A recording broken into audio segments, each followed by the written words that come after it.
discharge, face fines, and jail time even. So those items I'm sure nobody here is really interested in. Article 83 of the Uniform Code of Military Justice deals with that concept. Article 85 deals with the concept of desertion. Desertion is when you leave the military framework with the intention of not ever coming back again, i.e., you're breaking your contract, you're leaving. The penalty of doing that during a time of war is death. Why? Millions of dollars is being invested in you, along with hours and hours and hours and resources and training to make you the serviceman or woman that you are made to be, that you are supposed to be, in fact, that this nation needs. Therefore, if you were to leave during a time of war, enemy forces could intercept you, persuade you, bribe you, or force you to give sensitive information that we cannot risk as a country to let get shared. That being said, that's why it's such a high penalty during a time of war. During a time of peace even though, you still face jail time, dishonorable discharge, and fines and whatnot. So that's desertion. Article 86 deals with unauthorized absence.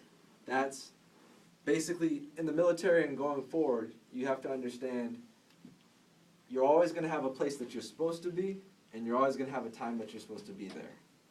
So an unauthorized absence is when you're absent from your appointed place of duty, and you're not there when you're supposed to be there.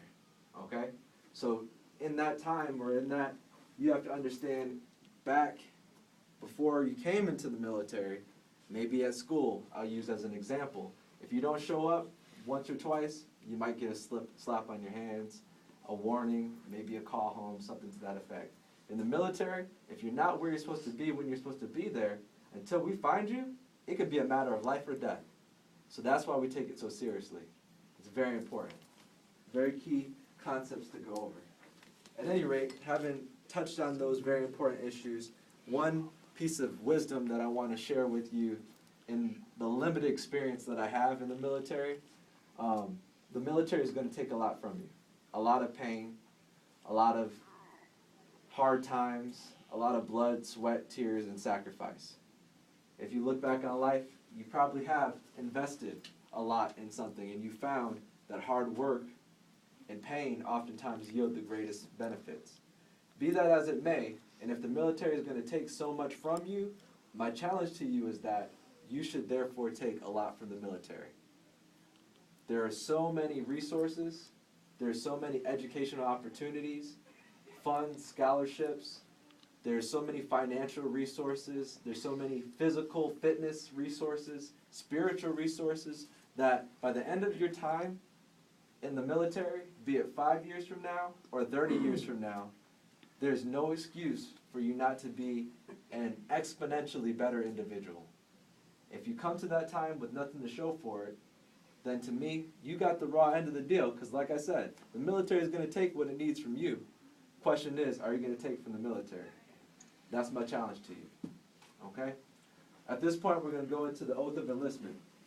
I'm going to say, I state your name, do solemnly swear or affirm. At which point, please choose either swear or affirm. Sometimes I get individuals who say, I, Joe, do solemnly swear or affirm, because they're simply repeating after me. Please choose one. If you're not comfortable with swearing, you can say, I do solemnly affirm, and that's good to go. At the end of it, I'm going to say, so help me God. If you're not comfortable with saying, so help me God, you can just say, so help me. Otherwise, it's verbatim. I say it, and then you repeat. Okay? When I'm finished, with the exception of Mr. Tavani, everyone I want to file into the classroom, you can feel free to take some pictures with your family, and we'll be good to go. Otherwise, when I say fall out, everybody's going to head into the classroom. Applicants, attention! Raise your right hand. I state your name.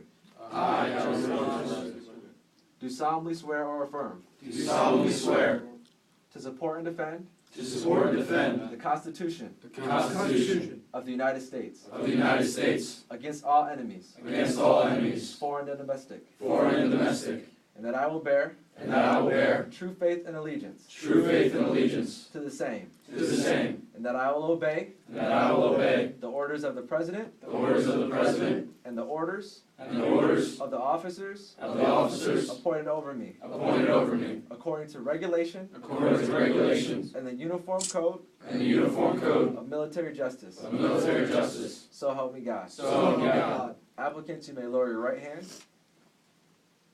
Fall out. Congratulations. Congratulations. Head on in there. Please take the seat all the way to the front. Don't leave it.